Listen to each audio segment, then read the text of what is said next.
오늘 우리에게 주신 하나님의 말씀은 마태복음 14장 22절로 33절까지 말씀입니다.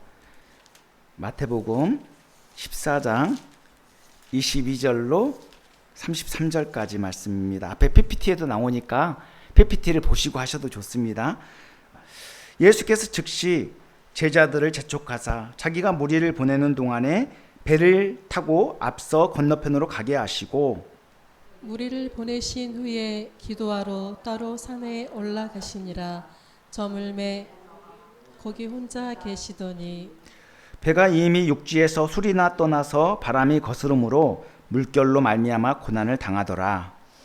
밤 사경에 예수께서 바다 위로 걸어서 제자들에게 오시니 제자들이 그가 바다 위로 걸어오심을 보고 놀라 유령이라 하며 무서워하여 소리 지르거늘 예수께서 즉시 이르시되 안심하라 나니 두려워하지 말라. 베드로가 대답하여 이르되 주여 만일 주님이시거든 나를 명하사 물 위로 오라 하소서 하니 오라 하시니 베드로가 배에서 내려 물 위로 걸어서 예수께로 가되 바람을 보고 무서워 빠져가는지라 소리질러 이르되 주여 나를 구원하소서 하니 예수께서 즉시 손을 내밀어 그를 붙잡으시며 이르시되 믿음이 작은 자여 왜 의심하느냐 하시고 배에 함께 오름에 바람이 그치는지라. 다 같이요. 배에 있는 사람들이 예수께 절하며 이르되 진실로 하나님의 아들이로 소이다 하더라. 아멘. 저는 오늘 안심하라 나니 두려워하지 말라라는 제목으로 하나님의 말씀을 전하도록 하겠습니다. 오늘 본문은 예수님이 무리를 걸으신 사건과 베드로가 무리를 걸은 사건을 동시에 다루고 있습니다. 이 사건은 마가복음과 요한복음에도 기록되어 있는데요.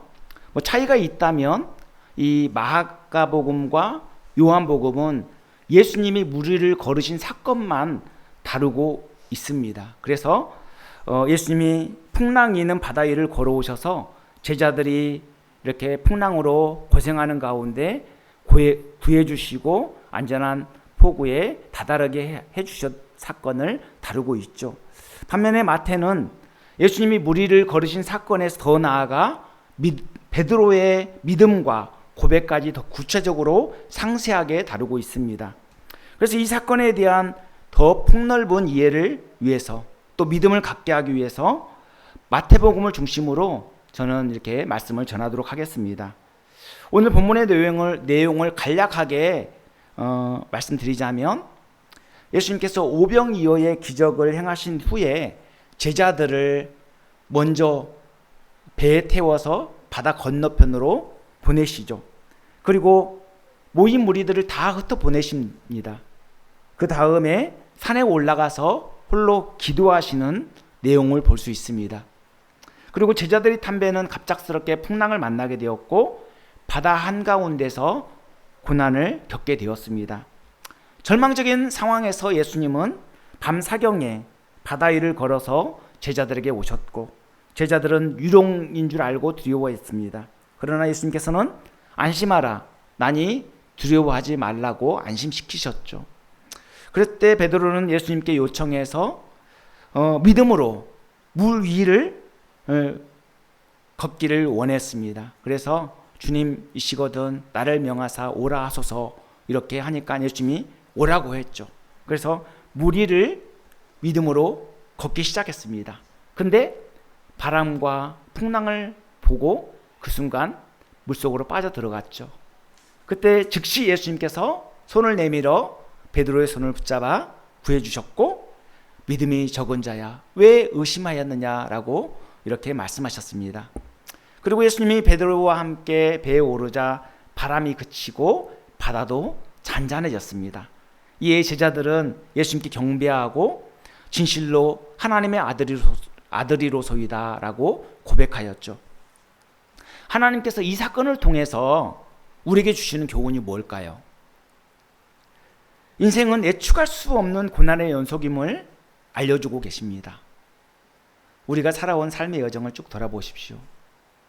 크고 작은 어려움을 다 겪고 오늘 여기 이 순간까지 오게 되었죠. 그리고 예수님은 고난 중에도 우리를 찾아오시며 위기의 순간에 우리를 구해 주신다는 것을 알 수 있습니다. 심지어 우리의 실패까지도 용납하시고 주님은 우리를 끝까지 붙들고 이끌어 주신다는 것이죠. 이제 본문을 좀 더 깊이 살펴볼 텐데요. 저와 여러분 모두 오늘 말씀을 통해서 예수님의 능력과 사랑을 더 깊이 이해할 뿐만 아니라 불안하고 예측할 수 없는 인생, 끊임없이 계속되는 고난 속에서 상황과 환경을 바라보지 말고 오직 예수님만 믿고 의지하며 끝까지 믿음으로 분투하며 완주해 나가면 좋겠습니다. 먼저 본문의 배경을 잠깐 살펴보자면 이 사건은 오병이어 사건 직후에 일어난 사건이죠. 예수님께서는 보리떡 5개와 물고기 2마리로 남자 장정만 5,000명, 그러니까 2만 명 정도 되는 수많은 무리들을 배불리 먹이신 다음에 제자들을 바다 건너편으로 보내셨어요. 그리고 모인 무리들을 다 흩어 보내셨죠. 예수님께서 무리들을 흩어 보내신 이유가 뭘까요? 그 이유는 그들이 예수님을 임금 삼으려고 했기 때문입니다. 무리들이 왜 예수님을 임금 삼으려 했을까요? 그것은 자신들의 세상적 기대와 욕망을 충족시켜 주실 분이라고 믿었기 때문에 그렇습니다. 그러니까 예수님이라면 오병이어의 기적을 행하시고 병자를 고치시고 놀라운 기적들을 막 베푸시는 걸 보니까 저분이라면 분명히 나의 기대를, 나의 욕망을 충분히 채워주실 수 있는 분이야, 이런 확신을 갖게 되었던 것이죠. 이들은 단지 예수님을 자신들의 필요를 채워줄 육신적인 충족자, 물질의 충족자, 그리고 문제를 해결해 주실 분으로 그렇게 인식하고 있었던 것입니다. 그리고 로마를 물리치고 이스라엘의 독립을 가져다 줄 그런 정치적인 메시아로 기대했던 것이죠. 예수님이라면 충분히 다윗의 번영시대를 회복할 그러한 인물일 거야. 그렇게 하고도 남을 뿐이야. 그렇게 믿었던 것이죠. 사실 수많은 기적과 오병이어 기적까지 보았으니 충분히 그럴 만도 하겠죠. 남자 장정만 5,000명이니까 2만 명 정도 되는 그런 엄청난 무리들을 보리떡 5개와 물고기 2마리로 먹인다는 것이, 또 그리고도 남은 조각이 12강줄이나 남았잖아요. 그게 실질적으로 가능한 일입니까? 이건 초자연적인 역사잖아요. 예수님의 신성과 권능을 보여준 엄청난 사건입니다. 예수님을 따르는 무리들은 예수님이 가나 혼인잔치에서 물을 가지고 포도주로 변화시킨 사건, 그것을 보았어요. 그리고 왕의 신하의 아들 가버나움의 병들어 죽어가고 있을 때 가나에서 가보지도 않고 말씀으로 그렇게 그를 고치신 사건, 또 솔로몬 행각에 베데스다 연못 38년 된 병자, 몸을 전혀 가누지도 못하고 본인 스스로 살아갈 수 없는 그런 절망적인 상태에 있는 병자를 고치신 사건 다 보았어요. 그렇게 그런 놀라운 예수님의 기적을 보고 완전히 매료될 수밖에 없는 것이죠. 그런 상황에서 오병이어 기적까지 보았으니 예수님의 왕팬이 된다는 것은 당연한 일이죠. 그러니까 예수님만 줄기차게 따라다닐 수밖에 없는 것입니다. 그래서 여기저기서 예수님을 임금 삼으려는 그런 시도들이 계속되었어요. 여기서 제자들도 한몫했죠. 예수님이 왕이 되면, 유대인이 왕이 되면 나도 한 자리 차지할 수 있겠지? 그런 기대, 그러한 욕망, 그러한 허영심을 갖고 있었던 것입니다. 그러나 예수님은 흔들림 없이 오직 하나님의 뜻을 이루는 데 초점을 맞추고 계셨죠. 그래서 사도 요한은 그러므로 예수께서 그들이 와서 자기를 억지로 붙들어 임금으로 삼으려는 줄 아시고 다시 혼자 산으로 떠나가시니라, 이렇게 말씀하고 있습니다. 예수님은 무리들이 자기를 임금 삼으려는 의도를 다 미리 알고 계셨어요. 그래서 그들을 다 흩어 보내실 뿐만 아니라 홀로 조용히 산에 올라가 기도하셨죠. 저도 매스컴을 타고 유명해지는 것이 사실 두렵고 부담스럽고 조심스럽습니다. 왜냐하면 그만큼 책임이 따르고 언제든 제 안에 허영심과 교만이 들어올 수 있기 때문에 그렇죠. 물론 그릇이 안 되어서 뭐 어디까지일지는 알 수 없습니다. 하나님이 사용하시는 만큼 사용하시겠지만 어쨌든 저는 그렇게 사람들에게 알려지는 것, 유명해지는 것 상당히 부담스럽고 조심스러워요. 복음과 관계없이 이렇게 내 자신의 영광을 위한 유명해지는 것, 그것은 오히려 독이 되는 것이잖아요.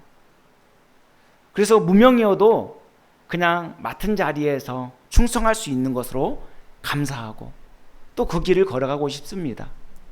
그러나 하나님께서 하나님의 영광을 위해서 수많은 군중들 앞에 세우신다면 기꺼이 감당할 수밖에 없겠죠.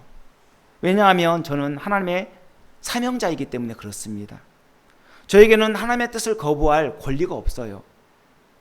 하나님이 가라 하시면 가고 서라 하시면 서고 하나님이 하라 하시면 하고 멈추라 하면 멈출 수밖에 없는 게 사명자의 어떤 운명이죠. 오직 맡은 자들의 구할 것은 충성 아니겠습니까? 그런 상황에서 무리들을 흩어보내시고 홀로 산에 올라가서 기도하셨던 예수님처럼 더욱 하나님의 은혜를 구하며 기도하며 나가는 것이 제가 해야 될 어떤 자세이겠죠. 저는 예수님처럼 늘 하나님의 뜻에 순종하면서 하나님의 인도하심을 따라 하나님만 높이는 삶을 살고 싶습니다. 하나님께서 여러분 같은 귀한 동역자들을 만나게 하신 것도 하나님의 가치관을 갖고 하나님의 꿈과 비전을 실현하도록 하기 위해서 이렇게 여러분들을 만나게 하신 것 아니겠습니까? 그 거룩한 가치를 위해서 우리 함께 가는 겁니다. 그렇다면 저와 같은 마음을 품고 같은 방향을 향해 같은 목적지를 향해 나가고 있기 때문에 같이 마음을 합해서 기도하고 함께 동력해 나가는 그런 자세가 무엇보다도 중요하겠죠. 저와 같이 여러분 모두도 그렇게 하나님의 마음, 하나님의 꿈과 비전을 품고 그렇게 믿음으로 동력해 나가기 힘쓰면 좋겠습니다. 한편 제자들은 과연 어떻게 되었을까요? 먼저 떠나보내셨잖아요. 그죠? 그 제자들이 탄 배는 얼마 못 가서 풍랑을 만나게 되었고 바다 한가운데서 풍랑과 씨름하며 어려움을 겪고 있었습니다.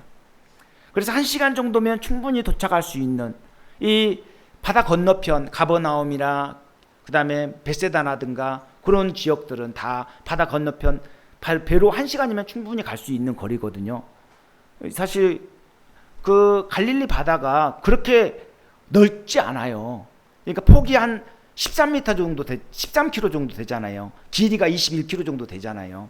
그러니까 배로 간다고 한다면 뭐 그곳이 이제 그 디베라에서 그 가버나움 그쪽으로 이동하려면 뭐 한 8km 정도도 안 되니까 그렇게 쉽게 1시간이면 충분히 순풍을 만나면 갈 수 있겠죠.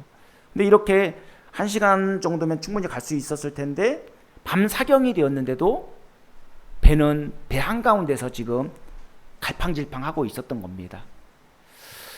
풍랑이 일어서 아무리 노를 저어도 진행이 안 되는 거예요. 앞으로 나갈 수 없는 거예요. 여러분 그런 거 한번 느껴보신 적 있으세요? 내가 아무리 힘들고 애를 쓰고 노력해도 안 되는 것. 정말 나는 길을 쓰고 뭔가를 하고 싶은데 한 발짝도 나가지 못하는 그런 답답한 마음. 내 기대와 달리 오히려 자꾸 밀려요. 앞으로 나가는 게 아니라 자꾸 뒤로 밀리는 느낌이 들어. 그러면 여러분 낙심할 수 있겠죠. 그렇죠? 인생을 살아가다 보면 그럴 때가 많아요. 그런 순간이 얼마나 많은지 모릅니다. 우리 힘으로 우리의 노력으로 해도 안 되는 일들이 얼마나 많습니까? 그렇지만 주님의 순풍을 만나면 쉽게 갈 수 있어요. 주님의 도우심을 구하고 주님의 은혜를 구하면 주님이 도와주시고 주님이 도와주시면 그 문제가 쉽게 해결되는 것을 우리는 경험하게 됩니다. 지금 배 한가운데서 이리저리 옥신각신 갈 수도 없고 더 나아갈 수 없는 그런 상황. 그러니까 이 갈릴리 바다가 왜 이게 돌풍이 자주 발생하는 줄 아십니까? 갈릴리 바다는 갑작스럽게 돌풍이 자주 발생하거든요. 이게 다 돌풍 때문에 풍랑이 일어나게 된 건데 이 지리적 특성과 기후 조건 때문입니다. 여기 PPT를 보시면 갈릴리 바다는 해수면보다 약 200m 정도 낮아요. 그러니까 주중의 바다보다도 그 주중의 바다 수면보다도 200m가 더 낮아요.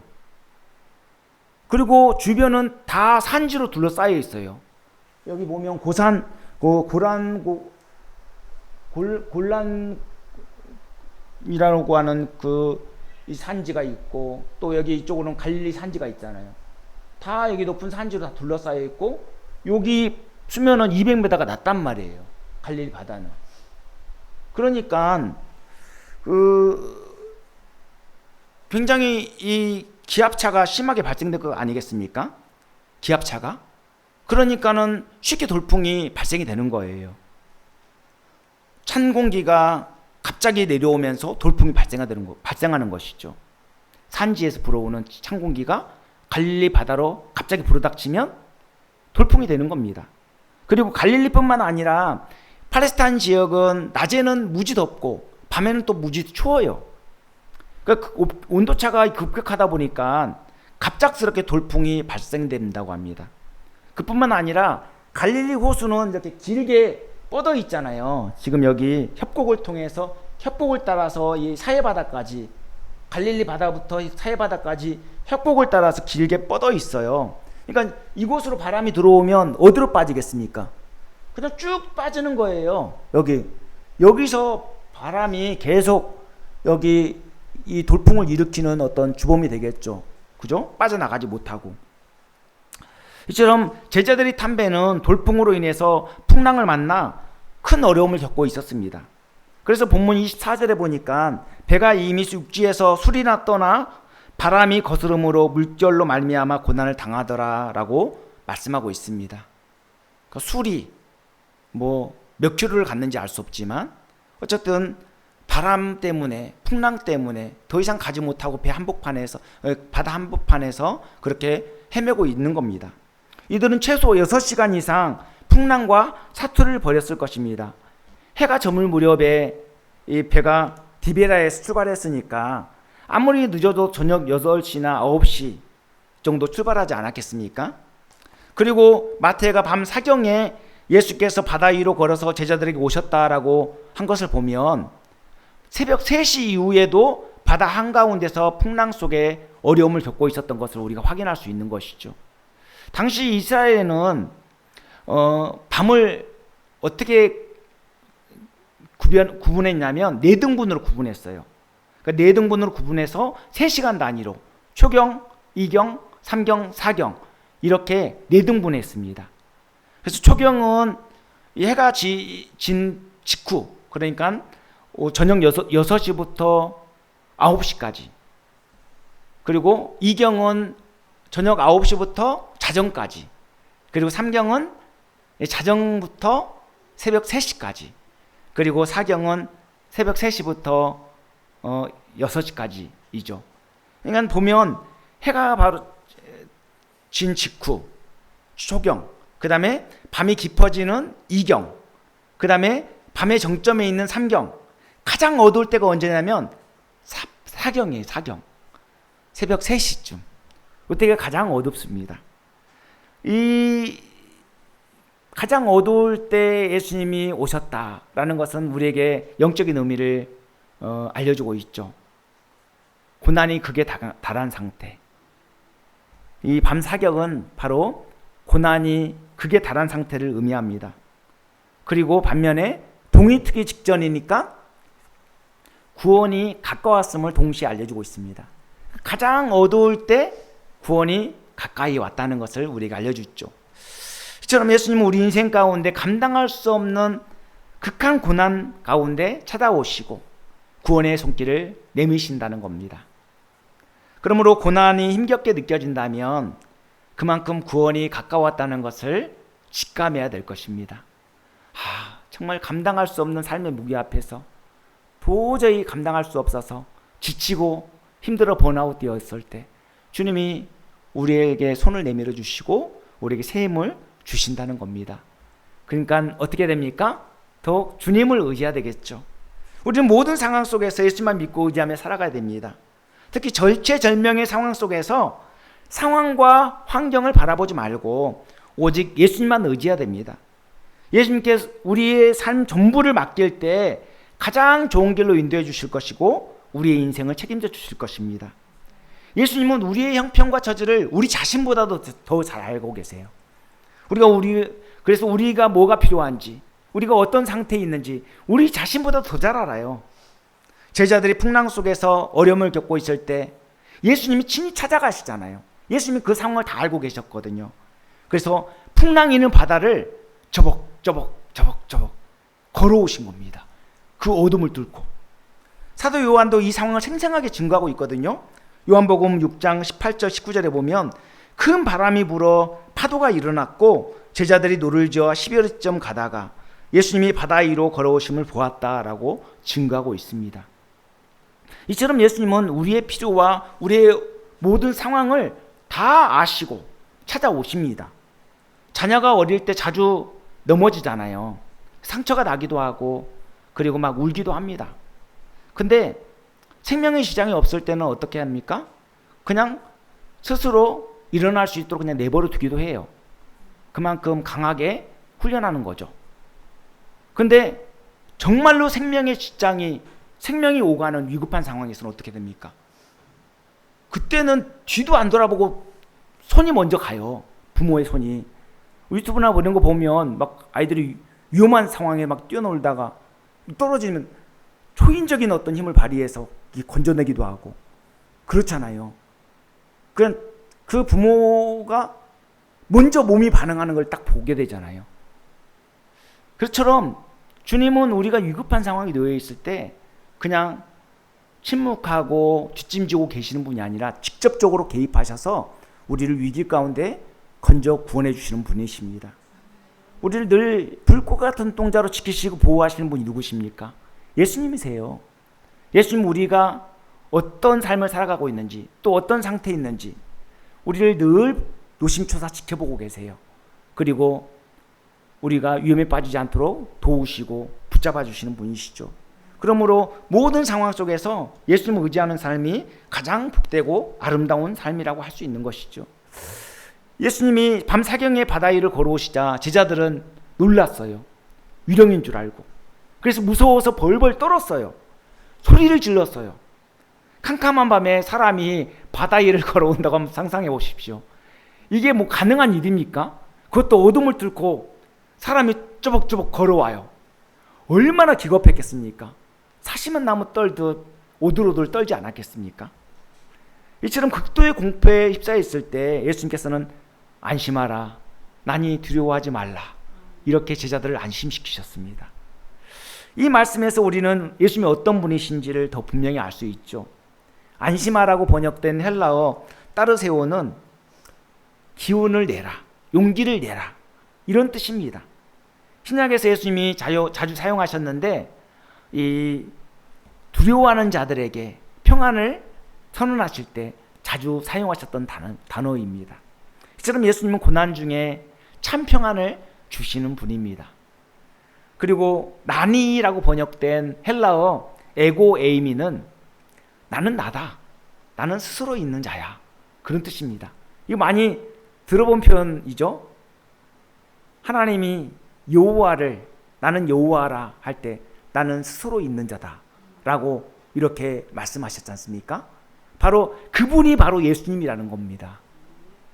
즉 예수님은 스스로 계시고 하나님과 동일한 권세를 가진 분으로서 신적 자기 계시를, 자기 선언을 하고 있는 것입니다. 그리고 두려워하지 말라고 번역된 헬라어 포메오는 이 메포베오라고 하는데 포비아가 여기서 나온 거죠. 포비아, 두려움. 매는 하지 않다. 그러니까 두려워하지 말라. 이런 헬라어는 두려워하는 자들에게 하늘의 평안을 선포하실 때 사용한 단어죠. 이처럼 예수님은 스스로 신성을 드러내시며 두려워하는 자들에게 평안을 주시기 위해 오셨습니다.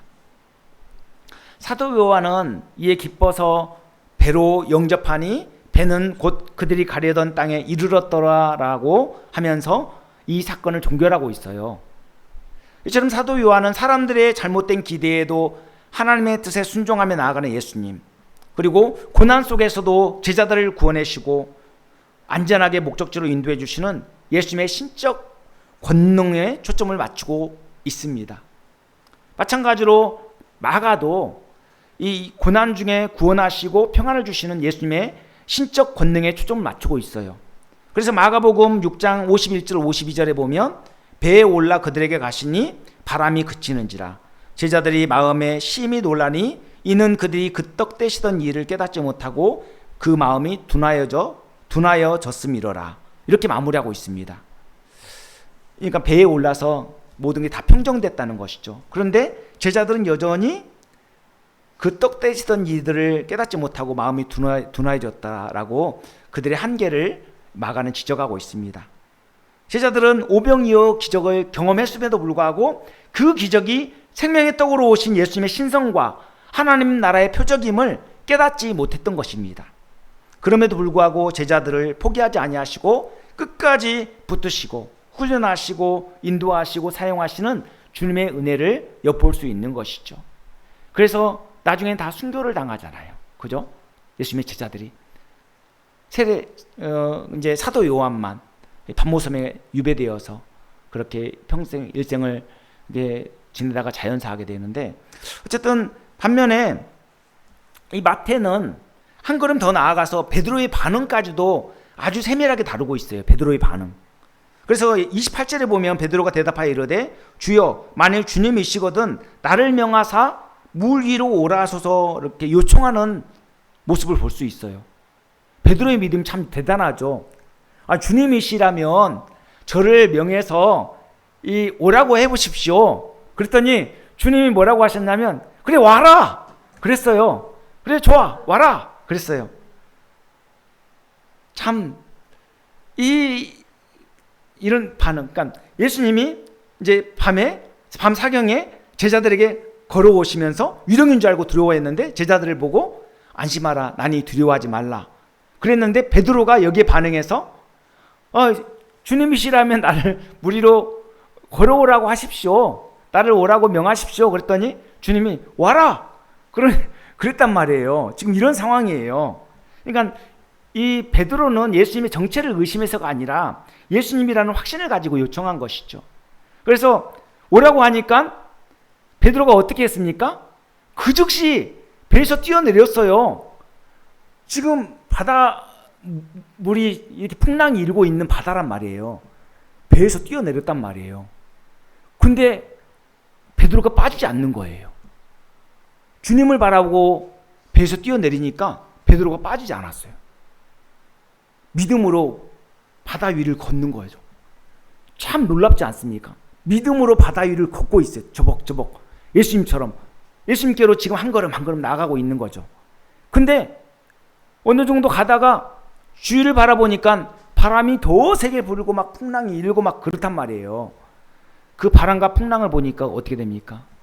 의심이 들어오고 두려움이 들어오고 그래서 물속으로 점점 빠져들어가는 거예요. 그래서 이 물속으로 빠져들어가는 이런 상황에서 베드로가 뭐라고 소리쳤냐면 주님 나를 구원하소서 이렇게 예수님께 소리치거든요. 물속으로 점점 빠져들어가는 이 베드로에게 믿음이 없다면 이런 말이 나오겠습니까? 주님에 대한 믿음이 있기 때문에 주님 나를 구원하소서 그 절박한 상황에서 그렇게 주님께 간절히 간청하고 외친 것입니다. 여러분 우리에게 믿음이 필요해요. 신앙 결단이 필요합니다. 그렇게 되면 하나님께서 우리에게 베푸신 기적을 체험하게 되겠죠. 바로 용기와 순종이 아니면 우리는 믿음의 길을 걸어낼 수가 없어요. 사실 예수님이 우리에게 믿음의 길을 걸으라고 할 때 다 보여주고 걸으라고 하시는 게 아니잖아요. 믿음은 바라는 것들의 실상이요 보이지 않는 것들의 증거잖아요. 그잖아요. 보이지 않는 세계를 믿음으로 걸어가야 되는 거잖아요. 눈에 보이지 않아요. 믿음의 눈을 갖고 걸어가야 되는 거예요. 그러니까 이 결단과 용기와 순종이 필요한 겁니다. 베드로는 그런 믿음이 있었던 거예요. 그래서 처음에는 주님을 바라보고 뛰어내려서 걸었어요. 근데 상황과 환경을 바라보니까 무섭거든요. 그래서 물속으로 빠져 들어갔던 겁니다. 그래서 본문 30절에 보니까 바람을 보고 무서워 빠져가는지라 소리질러 이르되 주여 나를 구원하소서, 이렇게 증거하는 것을 볼 수 있습니다. 베드로가 무리를 걸었던 것은 예수님께 시선을 고정하고 믿음으로 나갔기 때문입니다. 그러나 시선을 바람과 풍랑으로 옮기는 순간 무너지고 마른 것이죠. 이처럼 우리도 예수님만 바라보고 믿음으로 나아갈 때는 위기를 잘 극복해 나갈 수 있어요. 그러나 열악한 상황과 환경을 바라보고 문제에 골몰하다 보면 언제든 믿음이 흔들릴 수 있습니다. 여전히 바람은 불고 있고 풍랑은 계속해서 휘몰아치고 있었어요. 상황은 똑같아요. 환경이 바뀌지 않았어요. 그러나 어디에 나의 시선을 고정하느냐에 따라서 전혀 다른 결과를 받아들일 수 있다는 것이죠. 세상의 바람은 참 무섭습니다. 환난의 바람, 유혹의 바람, 또 의심의 바람, 정욕의 바람, 끊임없이 우리를 괴롭혀요. 풍랑이는 갈릴리 바다처럼 우리의 삶의 현장은 결코 녹록지 않습니다. 흙수저로 태어나 가난을 수없이 경험하기도 하고요, 질병에 시달리기도 하고, 불의의 사고로 불구가 되기도 하고, 잘 나가던 회사가 하루아침에 문을 닫는 경우도 생기고, 직장에서 일방적으로 해고 통지를 받기도 하고, 인간관계, 취업, 결혼, 불임 등 뜻하지 않게 수없이 실패와 좌절을 맛보기도 합니다. 이처럼 우리 삶의 현장은 쉴 새 없이 우리가 감당할 수 없는 세상의 바람이 휘몰아치는 현장입니다. 그때 유일한 해답은 창조주이시고 구원자이시며 온 우주 만물의 주권자이신 예수님을 찾고 의지하는 겁니다. 문제 앞에서 골몰할 것이 아니라 예수님께 주여 나를 구원하소서라고 외치며 은혜를 구하는 것만이 인생의 바른 해답이죠. 100번을 실패하고 넘어져도 괜찮습니다. 그때마다 주여 나를 구원하소서라고 외치며 주님만 의지할 때 주님은 늘 손을 내밀어 우리를 붙잡아 일으켜 주실 뿐만 아니라 우리가 달려갈 수 있는 힘과 용기를 다시금 공급해 주실 것입니다. 주여 나를 구원하소서라는 이 짧은 기도지만 예수님에 대한 신뢰와 진정성이 담길 때 얼마나 폭발력 있는 기도가 되는지, 얼마나 강력한 기도가 되는지 오늘 본문은 보여주고 있습니다. 평상시에 늘 주님께 기도하며 바른 관계를 유지하는 것도 중요하고, 위급한 순간에 주여 나를 구원하소서라고 기도하는 것도 중요합니다. 위기의 순간에 예수님은 간절하면서도 단순한 진실된 기도를 우리에게 바라고 계시는 것이죠. 여러분, 기도가 유창하지 않아도 좋아요. 여러분, 눈 뜨고 기도해도 좋습니다. 위급한 순간에 또 정말 도저히 감당할 수 없는 삶의 무게 앞에서 주님 나를 구원하소서, 주님 나를 구원하소서, 이렇게 짧은 기도 속에 엄청난 의미가 담겨 있지 않습니까? 우리 주님께 모든 것을 맡기는 그런 자세가 중요하다는 것이죠. 예수님께서는 주여 나를 구원하소서라고 외치며 물속으로 빠져드는 베드로를 즉시 구원해 주셨습니다. 그래서 본문 31절 32절에 보면 예수께서 즉시 손을 내밀어 그를 붙잡으시며 이르시되 믿음이 작은 자야 왜 의심하였느냐 하시고 배에 함께 오르매 바람이 그치는지라 라고 말씀하고 있습니다. 베드로는 따지고 보면 2번 무리를 걸었죠. 갈 때는 혼자 걸었지만 올 때는 주님과 함께 무리를 걸은 겁니다. 그 자신이 빠졌던 그 자리에서 배까지 어느 정도 거리가 있지 않겠습니까? 그 거리를 예수님과 함께 무리를 걸은 겁니다. 그러자 거센 바람도 그치고 풍랑도 잔잔해졌습니다. 저와 여러분 모두 하나님의 은혜로 믿음의 길을 걷고 있습니다. 예수님을 믿음으로 구주로 믿게 되면 우리 안에 예수의 영, 그리스도의 영이 내주함으로써 예수 생명이 역사하게 되죠. 그러므로 우리 안에 믿음의 씨앗이 심겨지게 된 겁니다. 저와 여러분 모두에게 믿음의 씨앗이 있어요. 아주 작지만 저 자신만한 믿음이라도 그 믿음이 심겨진 거예요. 그렇다고 온전한 믿음이라고 생각해서는 안 됩니다. 우리 믿음은 불완전한 믿음이에요. 그리고 계속해서 자라가야 될 믿음입니다. 우리는 베드로보다도 더 작은 믿음을 소유한 자들이 있죠. 그러므로 언제든 상황과 환경에 더욱 심하게 요동치고 의심하며 흔들릴 수 있습니다. 예수님은 우리를 믿음이 작은 자라고 부르셨지만 포기하지 아니하고 끝까지 우리를 붙들어서 안전한 폭으로, 하나님이 약속하신 안전한 폭으로 우리를 다다르게 하실 것입니다. 여기에 소망이 있는 것이죠. 우리는 한없이 작고 미약합니다. 그리고 우리가 살아가는 세상은 너무나도 거칠고 험난해요. 그러나 예수님이 붙들어 주시면 우리는 수없이 실패와 좌절을 맛보면서도 믿음의 길을 훌륭하게 걸어낼 수 있는 것이죠. 우리가 가져야 될 자세는 뭐냐면 믿음의 주요 온전케 하신 이인 예수님만 바라보는 겁니다. 움직이는 물체에 우리 시선을 고정하게 되면 어떻습니까? 그것이 요동치고 움직일 때마다 같이 움직이는 거예요. 같이 요동쳐요.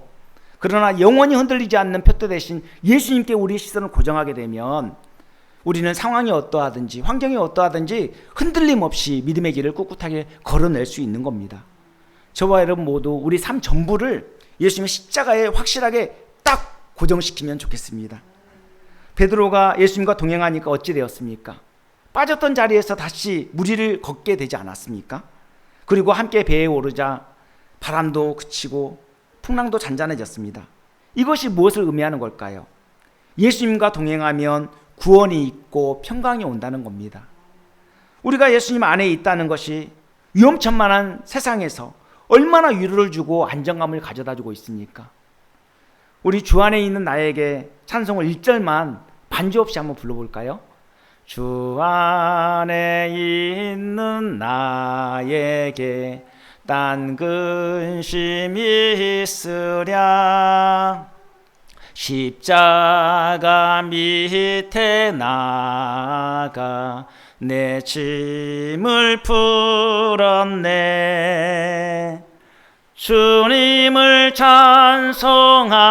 찬송하면서 할렐루야 할렐루야 내 앞길 멀고 험해도 나 주님만 따라가리.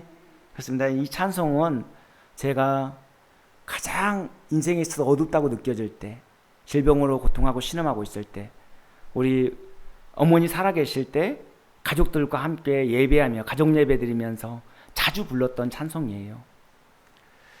사랑하는 성도 여러분, 힘들고 어려운 순간순간마다 이 찬송을 부르십시오. 이 찬송을 부를 때마다 저절로 눈가에 눈물이 고이고 그리고 하나님의 위로와 평강을 누리게 될 것입니다. 문제는 그대로예요. 하지만 내 믿음이 커져서 그 문제를 극복해낼 수 있는 것이죠. 그리고 하나님의 은혜로 위기 상황을 극복했다면 반드시 꼭 하나님께 감사의 표현을 하시기 바랍니다. 감사의 물도 드리시고 하나님께 영광을 돌리시기 바랍니다. 오늘 본문에도 제자들의 위기를 극복하고 예수님께 경배하는 모습을 볼 수 있습니다. 본문 33절에 보니까 배에 있는 사람들이 예수께 절하며 이르되 진실로 하나님의 아들이로소이다 라고 이렇게 기록되어 있습니다. 제자들이 예수님께 경배하며 하나님의 아들이라고 고백하는 믿음은 하루아침에 생긴 게 아니죠. 체험을 통해서 믿음이 자라게 된 것입니다. 가나 혼인잔치의 기적, 왕의 신하의 아들을 고쳐주신 기적, 베데스다 연못 38년 된 명자를 고쳐주신 기적, 오병이어의 기적, 또 예수님이 갈릴리 바다를 걸으신 그런 기적, 이런 기적들을 통해서 믿음이 성장하고 강화된 것입니다. 그래서 예수님에 대해서 지식적으로 아는 것도 중요하지만 체험적으로 아는 것도 중요해요. 간증거리가 많아야 돼요. 우리가 예수님이 어떤 분이신지 바로 안다면 우리 삶이 달라지고 가치관이 달라지고 또 우리 태도가 완전히 달라지게 되겠죠. 그래서 하나님께 드리는 예배가 더욱더 진지하게 되어지고 삶이 더욱 예수님 중심으로 바뀌게 될 것입니다. 예수님은 하나님의 아들로서 온 우주 만물을 중환하시고 다스리시는 창조주이십니다. 그리고 우리의 구원을 위해 십자가 못 박혀 죽으신 구세주이시며 우리를 불꽃 같은 운동장으로 지켜 보호하시는 보호자이시고 우리 인생을 책임져 주시는 참 주인이십니다. 그러므로 내 삶을 예수님께 맡기고 예수님의 보호와 인도 아래 살아가는 것이 가장 복되고 가치 있는 삶이죠. 갈릴리 바다는 우리 삶의 현장이고 배 탄 제자들은 바로 우리들이에요. 우리 인생을 항해하는 동안에 우리는 예측할 수 없는 고난 앞에서 끊임없이 자충우동을 할 것입니다. 이 자충우도라는 가운데 그때마다 예수님만 믿고 의지하며 나아가면 우리는 위기를 극복할 뿐만 아니라 하나님이 약속하신 안전한 포구에 다다르게 되겠죠. 저와 여러분 모두 고난 앞에서, 위기 상황 앞에서 낙심하거나 절망하지 마시고 문제보다 더 훨씬 크신 예수님만 바라보고 믿음으로 나아가면 좋겠습니다. 누구나 다 문제가 있어요. 문제 없는 사람이 누가 있겠습니까? 누구나 다 고난을 당해요. 하지만 그 고난의 의미가 다르고 고난의 결과가 다르잖아요. 예수님 바라보면 우리 고난이 정말 영적으로 해석되어지고 고난의 의미가 더 깊이 깨달아지고 하나님 앞에 더 진지한 삶을, 또 충성된 삶을 살아낼 수 있을 것입니다. 기도하겠습니다. 사랑과 은혜가 풍성하신 하나님, 우리는 오늘 제자들이 배를 타고 갈릴리 바다를 건너는 가운데 풍랑을 만나 어려움을 겪는 상황을 보게 되었습니다. 그리고 예수님을 바라보고 물 위를 걸었던 베드로가 바람과 풍랑을 바라보고 물속에 빠져든 것을 보게 되었습니다. 갈릴리 바다는 우리 인생과 같습니다. 풍랑으로 고생하는 제자들의 모습이 인생의 수많은 문제 앞에서 쩔쩔매는 우리들의 모습입니다. 예수님, 풍랑 있는 바다 위를 걸어오셔서 구원하시고 제자들에게 평안을 안겨주셨던 것처럼 우리에게 닥친 고난을 잘 이겨나갈 수 있도록 도와주시고 우리에게 은혜와 평강을 더하여 주시옵소서. 아무리 힘들고 어려워도 상황과 환경에 치우치지 않도록 도와주시고 문제보다 크신 예수님만 바라보며 승리할 수 있도록 인도하여 주시옵소서. 늘 예수님과 함께 믿음의 항해를 하고 있다는 사실을 잊지 않게 하시고 늘 경배와 찬양을 예수님께 돌려드리는 복된 삶을 살아가도록 이끌어 주시옵소서. 이 모든 말씀 예수님 이름 받들어 기도합니다. 아멘.